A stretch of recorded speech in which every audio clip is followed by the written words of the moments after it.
Hey YouTube, it's GW with part 2 of my ban list discussion. Today I'll be talking about some cards to fill in some holes and some, controversial stuff that a lot of people are worrying about in the meta, and replacing cards that were lost.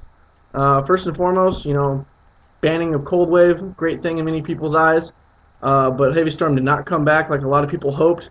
People are really worried that, it's going to be a set 4 back row and 1 monster and not let your opponent play anything format kind of sort of thing.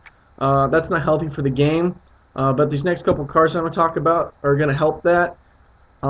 It'll be a revolving cycle as far as the meta goes, and whether or not it's going to be a set 4 back row format. With these sorts of cards, if they see heavy play, then people are going to stop doing that, and they'll take advantage of those kind of misplays. The first card is Malevolent Catastrophe. The card's good. Yeah, it relies on your opponent having to attack you, but you have to attack in order to win the game. So if you can get a 1 for a +3 or 4 for a stupid player who's making bad decisions, then that's their problem. It's a great card choice. Bad things about this card, like I said, they have to attack. It's a very reactive card. It's not like a spell card that you can play and then you can go for your OTK. It's a good card. It's vulnerable to Starlight Road, unlike the other 2 cards that I'm going to list, so you got to watch out for that. Another bad part about Malevolent Catastrophe is a lot of people make the big plays and then they set their back rows, in main phase 2. So that means you're not going to be able to hit those back rows set in main phase 2. So that's something to look out for. You got to time your Malevolent Catastrophe very well. Next card, going to be seeing a lot of this card. This card's going to be played in 2s and 3s, and 3/4 of the deck's out there, and that's Trap Stun. Trap Stun's great. Book of Moon is gone to 1. That means very few people are going to be running, quick play spells and stuff to defend themselves. So Trap Stun hits single trap in the game other than the counter traps like Solemn Warning and Solemn Judgment. Meaning Trap Stun is going to hit a lot of stuff, and it's going to hit a lot of stuff hard so that people can make their big pushes. Stuff like 7 Tools is going to be out there and abundant too, just to counter, Trap Stun plays.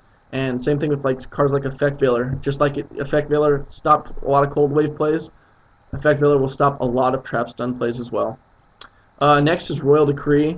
I personally see this format being a heavy Royal Decree format, but again, that fluctuates with the meta. It turns heavy Royal Decree, and then people stop running traps, and there's no point in running Decree, and then it just goes on in a cycle.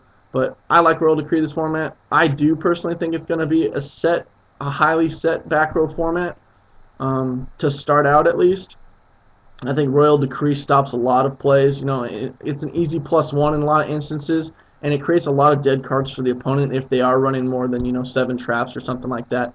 And dead cards for the opponent are always a good thing in my eyes. All 3 of these cards, they have their counters, and they're not as good as Cold Wave, but they're good substitutes.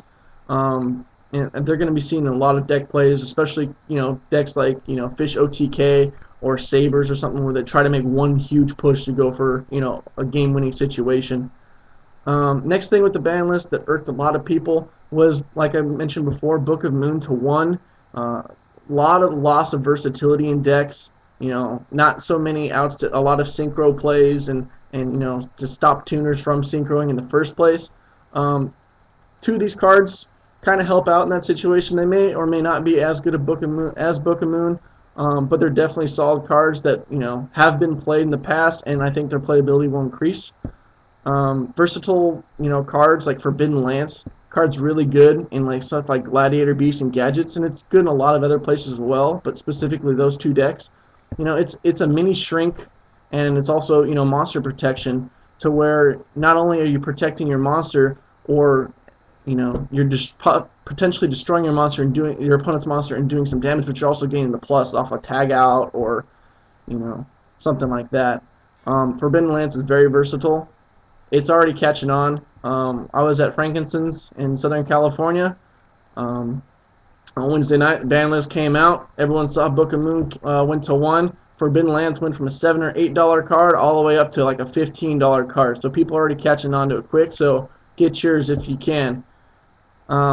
Next card, I personally like this card. I even liked it in last format. I think it's really good against pretty much everything but Sam's, which came out and they pretty much ruined the format as it was.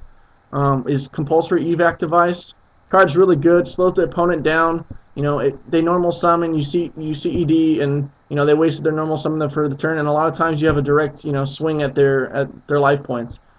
It stops a lot of tuner plays. Be a popular card against stuff like X Sabers, where they try to go Bogart Knight into Air Bellum, or or they do a Fulham Helm Knight and try to gain advantage with it, by sinking it in a Hunley or something like that. You can take the problem off the board before it's even an issue, and then you can make your big push the next turn.